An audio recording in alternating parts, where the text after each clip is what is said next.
OD. Which is also a fairly even lane, I think. If anything, the Lone Druid might actually win this lane. I'm not entirely sure, but I think it might be how it works. And, oh, what the hell just happened here? Okay, it looks like they had a little bit of a skirmish here. The starter came into position. They do have another question from last word. If you don't use it, if you don't use the spell instantly, I believe you take less damage, but, you know, for level 1 spell that you can spam quite frequently, 150 damage is not bad. You can harass the centaur a little bit for sure.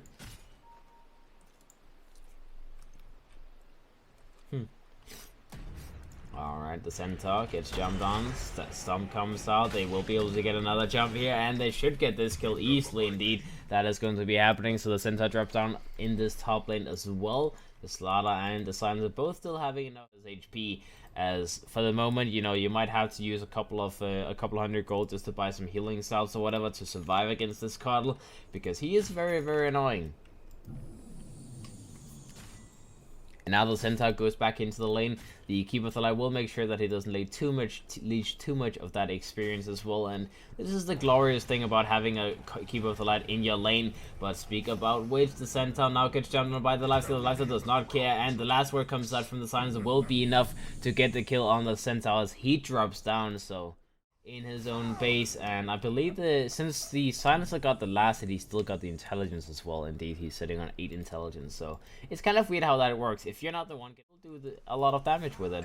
Now the Keeper of the Light is going to be spotted out. We do have the Silencer moving into position. He is setting up to just block this Keeper of the Light. The Keeper of the Light is trying to go for the TP back home. I believe he was quick enough to react with it. What they need to make sure happens on the side of NextGen, so he doesn't get too much free from. Bottom lane, the Slaughter has been sitting here leeching a little bit when the Magnus was not here. He's level 4 right now. He's running it, trying to get a jump on, and I'm not sure if this was the right way to do it, because they still had the lift available. The Slaughter will just be taken down, not able to do too much. He does buy space and makes sure that the Ursa is still here under the tower for a little while. In the meantime, the Lone Druid tries to use the Savage Roll. Does actually not hit it though. I think he was trying to use it on the bear, but didn't actually happen. Root comes out on the Ursa. The Ursa is going to be controlled. Pops us in rage. Will be alive for now, but he should lose his life here. The Rubik tries to go for a TP back home, and he will be fine. So I guess all things considered, you force out four rotations from the side of NextGen, and they still lose 2 heroes before the Ursa drops down. Some small misplays here and there, so the Slaughter as well as the Silence ends up losing their lives, but oh well. Momentarily only needs around 700-800 gold, so it will be, well, not the same timing as the Ursa. The Ursa has it up in 50 gold, but it is going to be close to that. And now the Keeper of the Light moving himself a little bit further into the lane, but they're wrapping around. They want to get a jump on him. They see him, and they are not going to let go of this guy. He's trying to get into a little clutch position, but he still has his TP on cooldown for the next 10 seconds. So they will run him down. They will see him, and I like the move from the Slaughter. He's actually saving his stun just to make sure that in case the TP is available, he doesn't use his stun too early, which is something that most people, they actually try and set up on the OD potentially. He has that bird available. They will run down onto the OD. They have the vision of him. It's just about getting close to him. They do have the skewer as well. Do they go in? They go for the skewer, the stampede. Oh, but it's not going to be good enough. The OD, he's still close enough. The OD might die here. One more hit, and that is going to be good enough. The Rubik stealing the RP, shooting it back onto the enemy. Was a very nice play there, but not quite good enough to keep the 4 heroes gathered up on the side of EVOS. It's not like NextGen is looking for a big opening to get a fight going, so maybe just a little bit of scared people there on the side of EVOS. And now in the mid lane, the Rubik gets jumped by the Magnus, and he will be one casualty. They didn't have to use it. Some people just like having a dominate on their team and have a little creep running around, but on top of that, it's all about the blink, the 4 staff, and then perhaps a shadow blade, and then you go in for that BKB refresher up. OD the mid lane gets jumped down by that Slaughter, just picking up his blink dagger, and he will instantly make an initiation onto the OD. Big money target. Great time, and now he's going for Roshan. Looks like he will be able to pick it up easily as well. So EVOS with a 4,000 net worth lead. Now the Slaughter's going to make a wrap around as well. They're trying to find an initiation. They're trying to find someone. The Centaur will be spotted. He goes to the Stampede, but it's little too late, and he will be killed. He knew what he had to do though.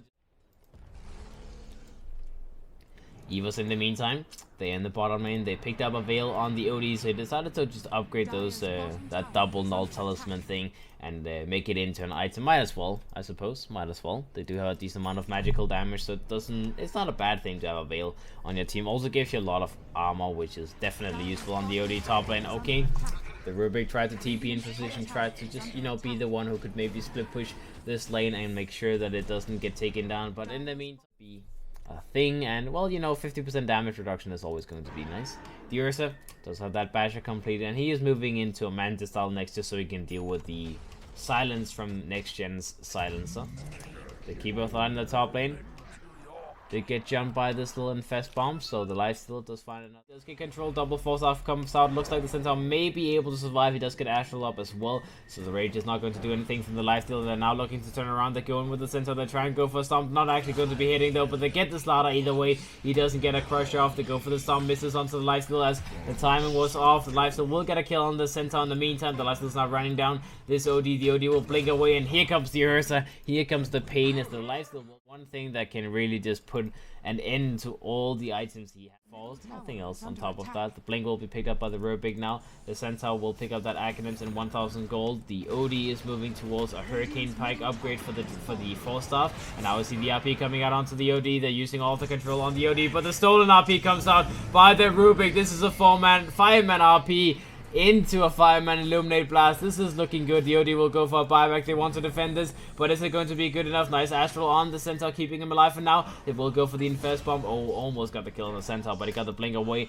The lifesteal gets taken down, but this was the buyback from the OD. They need to get more than just that one kill. They will get the lifesteals while they're TPing in. The Ursa is trying to run down the slot in the meantime, but he doesn't actually know where he's going, and well, that is going to be the end of this fight. They might try and have, they will have to force out a buyback from the lifesteal. That is the only way they can still make this a valuable trade-off, because the OD, that's a pretty big buyback to, and an Aegis on him, so it's going to be hard to kill this guy. The Ursa in the meantime is looking for a jump somewhere. He might find the silencer. That's going to be a nice little kill, but no, not happening. The Keeper thought in the mid lane got jumped, and well, even the Stampede came out, but the Stampede did nothing, as the amount of damage the lifesteal can do in a couple of hits is just so goddamn high that the Stampede might not be that useful. Like 50% damage reduction if you get killed in 2 hits. That just means you get killed in 3 hits. So it doesn't slow the kill that much. The Ursa gets jumped here. Does pop us Enrage this time, but it's only going to buy him a couple of seconds as they have so much damage. The second the Enrage go for some power. In the meantime, the Silencer will force off himself away. Will run himself away as fast as he can, but they might still be able to find something. Oh, do they see the Silencer? Stampede comes out. They're trying to move for something more. They see the Magnus as well. They're going to run for him. And let's see, can they find him? Manly comes out. Looks like the Magnus is going to be stunned up. He gets control. He gets stunned. They see him. They know where he's running at. And they will be able to find this initiation. He goes for a blink away. They do have the Astral available in case of emergency. But the OD will just hit him. He will just go for all that intelligence steal. And that is going to be 2 people dead inside of NextGen VietNam. They lose the gem as well that they picked up a moment ago. So the Keeper thought I will get that back.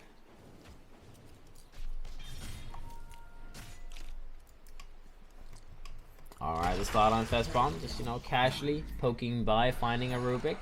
Rage comes out from the lifesteal, will go for TP back home just before anything, get the hell out before anything goes wrong. They could have very easily died anyways, so might as well just disengage, reset the fight. Reset the fight a little bit. Magnus here in the mid lane.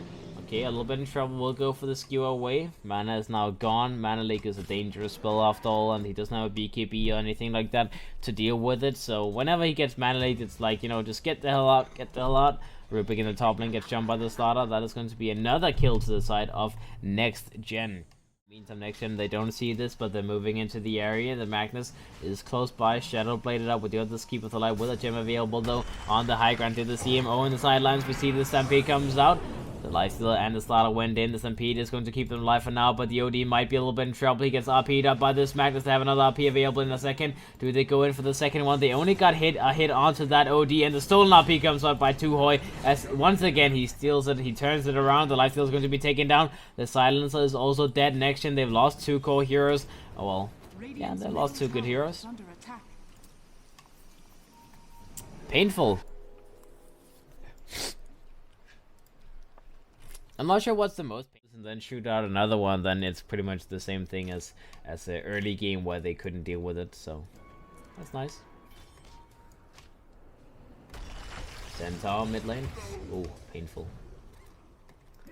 A little bit too far out on his own. The smoke came out from the side of NextGen, and now it's nighttime as well, so the Keeper of the Light does not have that heal available. The Ursa is going to be controlled, will be stunned, will be controlled. Astral comes out to keep him safe for a little bit longer. Hex comes out on the life. OD.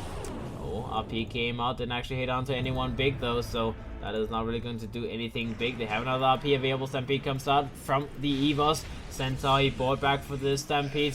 Slaughter will be taken down first, Silencer will be taken down second. They've used all of their big spells on the side of NextGen. They only have that one secondary RP available after using the refresher up on the Magnus, so looks like they'll just have to back themselves.